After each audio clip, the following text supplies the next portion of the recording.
Okay, today we're going to be talking about Chapter 5, Deviance in Sports. Go ahead to the first slide.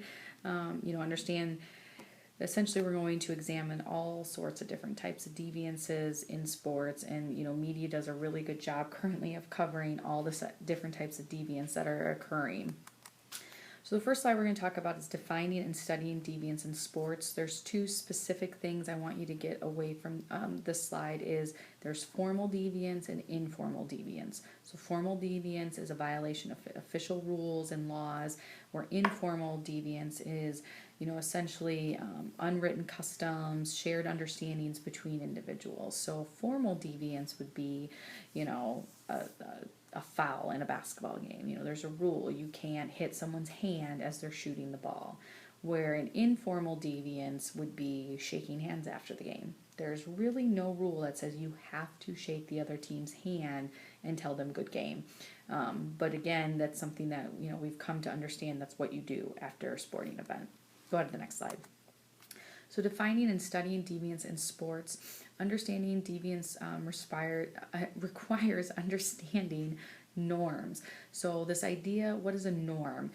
It's a shared expectation that people use to identify what is acceptable and unacceptable in society. Formal norms, again, there's two different ones. There's formal norms, and those are official expectations that take form of written rules. And then there's informal norms, and those are customs or unwritten shared understandings of how a person might think, act in a social world. Go ahead to the next slide. So problems faced when studying deviance in sports. So first of all, deviance is very diverse, and there's a lot of different ways individuals are deviant, both on and off the field, related to sports. Understand that some of the actions accepted in sports may be deviant in society. So, for example, in football, you can just tackle someone.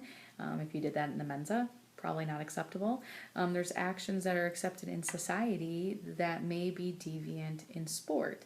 That may come off that you can do this in this type of setting. So, saying a prayer before a game. If you're in a public school, you can't do that. But if you're in a church, that's completely acceptable. There's nothing wrong with it. Deviance in sports often involves uncritical acceptance of norms, and rather than rejection of norms. Training and performance are now based on such new forms of science and technology. There's all these new things out there, heart rate monitors, and ways to kind of measure your strength, and all sorts of kind of things that you can take to improve your fitness.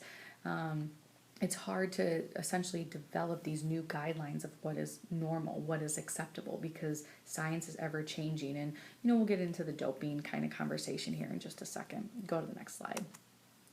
Assault and battery or sport, who decides? And it's just something interesting to think about. When you think about boxing and some of these other sports where there's physical contact, is accepted in one arena, but then in another arena it's completely unacceptable. And how do we decide why is it accepted in one space and not another? Go ahead to the next slide. So sport ethic is a set of norms or standards. Okay, that's why that's highlighted. That's what I want you to take away. A set of norms or standards that are used to kind of guide the way we think, our traits, and how we make decisions in the social world. Go ahead to the next slide. Why do athletes engage in deviant over conformity? Okay, playing sports is super exciting, as I'm sure most of you would agree, and exhilarating, and athletes will do whatever they can to stay involved. They'll go to extremes, whether it's bad eating habits, one way or the other. Taking performance-enhancing drugs so that they can, either perform at a high level or recover from an injury. Athletes, they don't want to sit out. They want to be a part of the sport, and so they'll do whatever it takes to continue that, and sometimes that takes a deviant form. Being selected to play high-performance sports often requires, over-conformity to norms of sport ethic. Exceeding normal limits creates drama and excitement and leads to strong social bonds between athletes. So when athletes kind of go above and beyond what is expected of them and the limits that we place on them as a society, those athletes bond and they have something, in common. Go to the next slide. Athletes most likely to overconform due to the sport ethic are the ones who have low self-esteem and need to be accepted. Those who see achievement in their sport as a way to gain success or respect. So if maybe there's somebody who feels like they can only gain within their community that respect they're looking for through sport, they're going to overconform. Those males who link their identity as athletes and as men, so being an athlete is one and the same. So if I'm really a good athlete, that makes me a man. In order for me to be a man, I got to be a good athlete. They intertwine the two. Go ahead to the next slide. Deviant overconformity in group dynamics. We're talking like, team sports and when you're around others. Engaging in deviant behavior, it bonds the athletes together, which we talked about already, separates athletes from the general community while inspiring awe and admiration among community members. Often leads to, the development of this kind of pride-driven arrogance. Like, I'm above everybody else. I'm an athlete. I'm really good at what I do, and I don't have to follow the same rules as everybody else. And I think, we can all think of good examples of when this has occurred. Go ahead to the next slide. So, additional hypothesis about deviance among athletes. Deviance becomes more likely when the social bonds among athletes normalize the risk taking. So, meaning like when your friends essentially are doing it, it doesn't seem so risky anymore. Athletes are separated from the rest of the community. So when you're on a basketball team and all your interaction is only with the basketball team, that's when deviance is more likely to occur. Athletes develop extreme degrees of that pride and arrogance. Okay, I'm above everybody else. And people in the community see athletes as deserving special privileges because they engage in entertaining, if not dangerous behaviors. Go ahead to the next slide. So how do we control this? So there's a couple different ways. We need to learn to identify the athletes who are most likely going to be deviant. We need to raise critical questions. How are we organizing sports? What are their purpose and things like that? And, in a couple minutes here, I'm going to show you some slides of some issues that they're having at the collegiate level with, some deviant activities that are happening on, some teams. Help athletes learn how to set limits within their sport, both how they treat each other, how they treat other people, the things that they're doing to their bodies, but, teach them the limits and give them a lot of guidelines. And then assist athletes to connect deeply with people and make sure that they're interacting with the community as a whole and they're not just sitting in their one group. Go ahead to the next slide. Research on deviance among athletes, on-field deviance. This is a lot of stuff on a slide, I apologize. But evidence suggests that cheating, dirty play, fighting are less common in today's sports than in the past, which may surprise a lot of you. It's because today we can catch it on video. Everything is, you can see it. And so players are way less likely to do things than they were a long time ago. So as much as we think, sports are super deviant and terrible, they've actually calmed down quite a bit. Athletes in power and performance sports accept good fouls, cheating when you can get away with it, and playing to the level of the referee. And so I'm sure all of you can relate to this, and I like to give examples just from my coaching perspective that, like a good foul we talk about in soccer. A good foul is, if someone has, kind of gotten around you, the other team, and they're on a fast break, and you're able to kind of take them down and slow them down. That's a good foul. It's in the middle of the field. We're not worried about it. We actually teach those things, a good foul. Cheating when you can get away with it, I'll be honest, we don't do that much. But, a lot of coaches will kind of give little things that you can do. And then playing to the level of referee. This is something we talk about all the time with our girls. What's the referee going to allow you to do? If he's going to allow you to be physical today, then be physical. If it's a tighter game, then make sure you're being smart about it. People focus exclusively on the deviant underconformity and overlook the deviant overconformity. The form of deviance that might be, persuasive today. Again, just kind of looking past some of this stuff and being like, well, it's just part of the game. That's what we're supposed to do. Go on to the next slide. So deviance by other people than athletes, which this list isn't going to shock any of you. Coaches, administrators, team owners, referees, trainers, public officials, media, people, agents, parents, and spectators. They can all do deviant things too in relation to sport. It's not just the athletes. Go to the next slide.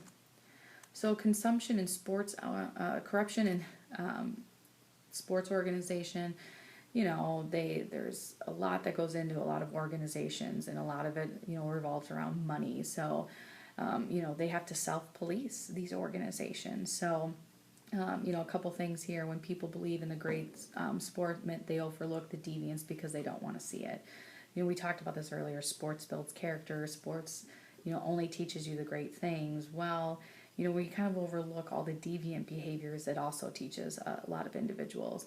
Many conflict of interest of, the self-policing and people managing sports organizations are not trained to enforce rules, and it's kind of the good old boys network, where you protect your own regardless of what they're doing.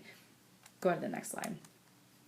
Gambling, the gambling's huge in sports now, and I'm sure some of you have either seen it, heard it, maybe you participate in it, but with all the new technology, it's almost impossible to, not be at least presented with it in some capacity. Go to the next slide. Hazing, deviance, or team building, and this one's really critical that I want to make sure I spend some time on. So hazing is a chronic issue at every sports level team. It doesn't just happen in college or professional or just high school. It's all over the place, and it's incredibly dangerous. At Wartburg, we have a no hazing policy. A lot of coaches have their own hazing kind of conversation, but people confuse hazing, bullying, and rite of passage quite a bit. So in the book, it really details each of those. So make sure you have an understanding of what hazing is, what's bullying, and rite of passage, and how do those all interact with each other or interconnect with each other. It's difficult to obtain data on hazing because who wants to talk about it? It's not something that you talk about. It's a secret, and that's what makes it so dangerous. Hazing increasingly involves demeaning sexual acts, which people don't want to admit or discuss. Hazing on teams become increasingly extreme over time and has led to serious injuries and death. Some of you might not even know, but St. Olaf baseball team 2 years ago now, they lost their entire season. St. Olaf's the Division III school, if you didn't know that, up in Minnesota. They lost their entire baseball season due to hazing. And on the surface level, some may argue that the hazing was not much of anything. First years had to carry trays, they had to get a certain haircut and some other things. But they came down hard, and they didn't get to have their season because of it. Years ago, when I was in high school, a prominent Division I team did a hazing act and had their soccer girls walk around in their underwear, blindfolded in the middle of the night. I mean, that team, coach, everybody, it was a terrible situation. But what they talk about is once you do a hazing act once, then you up the ante every single year, and it can become very dangerous. Go to the next slide. So this photo here, like all hazing on teams, it's used by the team's veterans as a mean to really show that they have power over the young people. We're in charge now, and you have to do this. And that's essentially what hazing is to show power and who's in control. Go to the next slide. Research on deviance among athletes, off the field research shows that many athletes have lower rates of delinquency than similar to their peers who don't play sports. So people who play sports actually are less deviant than ones who don't play sports. Go to the next slide. This continues data on academic cheating is inconclusive, so they can't really draw any conclusions because, as it points out, teams are a tight-knit group, and so it's hard to kind of see if there's any cheating patterns. Data on rates of alcohol use and binge drinking. Drinking norms may vary by age of the athletes and the context in which they in. In general, binge drinking is a problem in our society as a whole. Felony rates among adult athletes do not seem to be out of control, but they are a serious problem, as I'm sure most of you have noticed over the last couple of years. Go to the next slide. So performance enhancing substances, if you're an athlete at the school, we talk a lot about performance enhancing drugs and supplements and things that are illegal by the NCAA, and they're really becoming increasingly visible and accessible, and people are using them, and really what Coakley has concluded that substance use is not caused by a deflection of socialization or a lack of moral character among athletes. They're just trying to be better and dedicated to their sport. So it's a different type of drug use. They're literally trying to get better. So it's not necessarily something that really shows how bad of a person they are. Go ahead to the next slide. Using performance-enhancing substance in sports. The use of performance-enhancing substances occurs regularly in high-performance sports. They enable athletes to train more intensely, more often. They get to recover more, which we talked about earlier. And they also, allow the athlete to believe that they're effective and that the likelihood that they can continue to play. Go ahead to the next slide. Defining and banning performance-enhancing drugs. Defining performance-enhancing drugs is starting to become more and more difficult because, what is unnatural, what's natural, what's artificial, what should we put in our body. It's difficult to kind of start to measure that. It's difficult and irrelevant to athletes who put their bodies on the line to participate in sports. So just telling an athlete, hey, this is dangerous for you, they don't see it that way because they're using their body to be successful, and so it's the risk is worth the reward. Studying tests for substances limited by legal factors as well. Go on to the next slide. Why has substance use become normal in elite sports? Well, because like we talked about, like I've already said, it's visible. You have access to it. People are fascinated with this idea of how far can I push my body, and if I take this, how much can I really do? This idea that your body influences how people see the mind and body relationship, and there is a growing emphasis on self-medication. Go ahead to the next slide, which is going to continue this list here. So gender relations are changing, which is also, why you're seeing more of it. The organization of power and performance sports. Coaches, sponsors, administrators, fans are encouraging this. It makes it more exciting. There's more home runs, there's more hits, there's more touchdowns, there's more goals. So we're kind of sometimes not even meaning to, but encouraging it. Athletes' performance are closely monitored with the emphasis on control over body and conformity to the demands of coaches. So, athletes are just doing what their coaches are asking them to do, and in order to keep up with those demands, they have to go to some extremes. Go to the next slide. Arguments used for, testing, basically protection of the health of athletes, reduces pressure, guarantee of fairness. I mean, this whole list here is kind of saying, like, this is why we should test athletes to see if they use performance-enhancing drugs, just to preserve the integrity of the sport and, make sure that we protect everybody from doing something harmful. So against... here's a cartoon slide of just about like nutritional substances that will help you. Anti-doping passport. So our arguments against using or to test is that, these tests, they're difficult to do. There's ways to get around them. Testing violates privacy rights. Excuse me. Testing drains money. It's expensive to do drug testing regardless in what way you're doing it. It doesn't always detect all performance-enhancing drugs, so it's not even 100% effective. And testing encourages athletes to seek alternative ways to do it that could be even more dangerous. So the war on doping, doping is this huge $1 million industry. And I'm not a science person, I don't pretend to be, but the simplest way to put it, doping allows your body to recover faster. It replaces red blood cells and all of that. And so people are arguing back and forth, like, should we be able to do this? Is this really dangerous? Why is it dangerous? And obviously there's two sides of it, and there's a lot of argument for and against it. Go ahead to the next slide. So controlling substance use, where to start? So critically examining elite sports and, really kind of the hypocrisy behind it. We want you to be these amazing athletes and entertain us and stuff, but don't do anything dangerous. So really kind of understanding what our limits are. Establish rules, establish a harm reduction approach, disallowing athletes to play until they are certified as well. So, number 3 is really talking about when you get injured.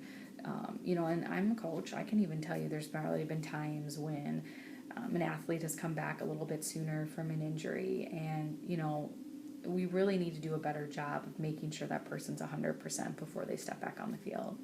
Establishing injury and health education programs for our athletes, and we do a fairly good job of that here at Warford. Go ahead to the next slide. where this is continuing. So establishing code of ethics for sports scientists and coaches and managers, make drug education a part of the deviance and health education, which again we do here at Warburg for our athletes. Go ahead to the next slide. So that's the end of this PowerPoint presentation on deviance.